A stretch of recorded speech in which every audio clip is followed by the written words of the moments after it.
जितना ज्यादा मिल रहा है उतना ज्यादा प्रॉफिट है मेरे लिए। तो एक बीइंग ए फार्मर मेरे पास क्या रिस्क है कभी भी कि रेट गेहूं का घट ना जाए। बात समझ में? ठीक है कि बीइंग ए फार्मर अगर हम गेहूं का खेती कर रहे हैं तो मेरे पास क्या रिस्क है कि 6 महीने बाद ये गेहूं का रेट बढ़े नहीं। ठीक है। बीइंग ए आईटीसी कंपनी को क्या है, एनी टाइम गेहूं चाहिए, चाहे वो अब जनवरी हो, फरवरी हो, मार्च, उससे कोई मतलब नहीं, क्योंकि इसे सालों भर क्या करना है, बिस्किट प्रोडक्शन तो करता ही करना है। ठीक है।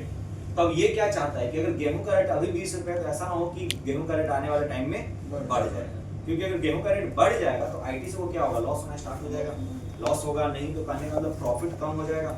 अगर अभी गेहूं 20 रुपए खरीद रही है, कल के वही गेहूं अगर 30 रुपए आ जाता है, बिस्किट का रेट वो 5 रुपए रखेगा फिर भी, क्योंकि अगर 10-7 रुपए कर देगा बिस्किट का रेट, हो सकता है लोग ब्रिटानिया का बिस्किट ज्यादा खाए, आईटीसी का बिस्किट कम खाना स्टार्ट कर दें। ठीक है। तो यहाँ पे एक पॉइंट आता है, तो दो, ठीक है, यहाँ पे यही कहने का डेरिवेटिव बेसिकली क्या होता है, तो एक ऐसा मार्केट है जहाँ पे दो लोग आपस में डील करते हैं। ठीक है। अभी तक हम लोग क्या कर रहे थे, शेयर्स जो परचेज कर रहे थे, बाई और सेल कर रहे थे, वहां पे क्या होता था, एक आदमी बेच रहा है, एक आदमी खरीद रहा है, बाकी दूसरा आदमी तो फ्री हो गया। मान लीजिए हमें स्टॉक रिलायंस का हम शेयर खरीदे हुए, ठीक है, रिलायंस का हम कैश स्टॉक खरीद के रखे हुए, हम आज शेयर बेच दिए रिलायंस का। ठीक है। तो रिलायंस का हम शेयर बेच दिए, आपने खरीद लिया, तो अब मेरे को रिलायंस से कोई लेना देना है नहीं, क्योंकि मेरा अपना 1 लाख रुपए का इन्वेस्टमेंट था रिलायंस में, हम 1 लाख रुपए का रिलायंस अपना बेच दिया, तो हम तो फ्री हो गए, अपना पैसा लेके हम घर चले गए। अब रिलायंस रहे, डूब जाए, कंपनी बर्बाद हो जाए, रहे, मतलब इंडोवेटिव हमें इससे कोई फर्क नहीं पड़ने जा रहा है, क्यों, क्योंकि मेरा पैसा बाहर आ चुका है। ठीक है। बट जिनका इन्वेस्टेड वो तो एक्चुअल देख रहे हैं मार्केट को। सेम यहाँ पे क्या होता है, यहाँ पे दोनों पर्सन इंगेज होते हैं। इंगेज होने का मतलब क्या कि बेसिकली डेरिवेटिव जो होता है वो रिस्क को मिनिमाइज करने का एक टूल होता है। ठीक है।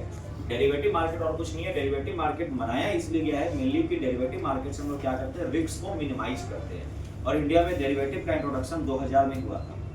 ठीक है।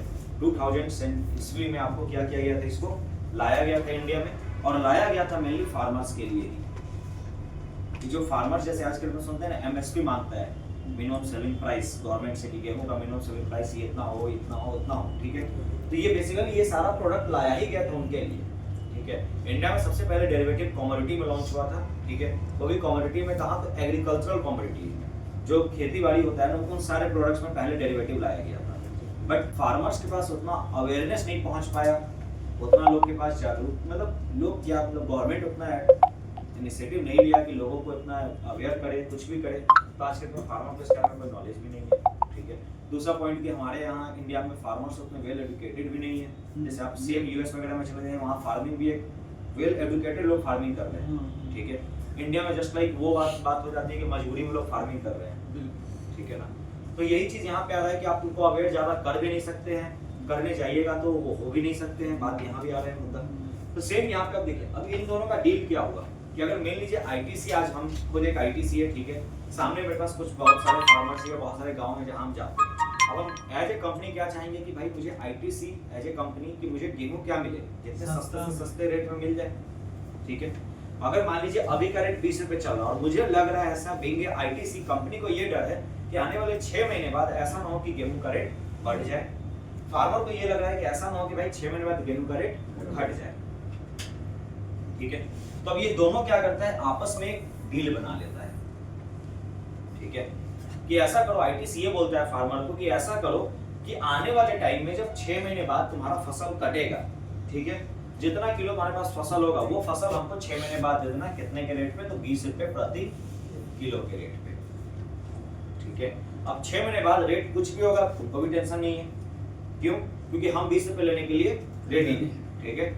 सेम फार्मर भी क्या सोच रहा है कि चलो भाई अगर मान लो रेट बढ़ा तो बढ़ा, नहीं बढ़ा पता नहीं, बट घटेगा अभी तो हमको कोई टेंशन नहीं, क्योंकि हम 20 रुपए बेच तो रहे हैं, तो मेरा लॉस तो नहीं होगा कम से कम। ठीक है। तो बट ये क्या हुआ, अभी हम लोग इसको समझ लेते हैं फॉरवर्ड मार्केट। ठीक है। अब ये एक फॉरवर्ड मार्केट है, तो फॉरवर्ड मार्केट जैसे एक वर्ड होता है एग्रीमेंट और एक वर्ड होता है कॉन्ट्रैक्ट। ठीक है। तो आप लोग एक डिफरेंस बता सकते हैं एग्रीमेंट और कॉन्ट्रैक्ट में, क्या डिफरेंस होता है? वर्ड एग्रीमेंट और एक कॉन्ट्रैक्ट, जैसे फॉरवर्ड एक एग्रीमेंट होता है। ठीक है। तो एग्रीमेंट बेसिकली कहने का मतलब ये होता है कि वैसा एक पेपर, एक ऐसा एक डॉक्यूमेंट्स जिसका कोर्ट में एक्सेप्टेंस कुछ नहीं होता है। मतलब जनरल आप एग्रीमेंट कभी बनाते हैं ना, तब उससे एक एफआईआर भी नहीं करवा सकते हैं। ठीक है। जैसे इसका बेसिक एग्जांपल, जैसे आप रेंट एग्रीमेंट बनवाते हैं, ठीक है। अगर वो सिंपल एक रेंट एग्रीमेंट है जो नोटरी साइन करके दे देता है सीधा, उस रेंट एग्रीमेंट का कोई वैलिडिटी नहीं होता है, ठीक है। अनटिल और अनलेस आप जब तक उसमें कोई कॉन्ट्रैक्ट मतलब जब तक उसमें आप कोई बॉन्ड पेपर यूज नहीं करते, ठीक है।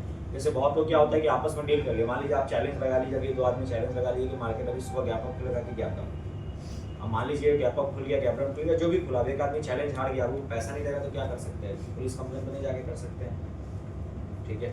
तो एग्रीमेंट बेसिकली कहने का मतलब यही होता है कि एग्रीमेंट आइदर वो वर्बल हो या रिटेन हो, ठीक है।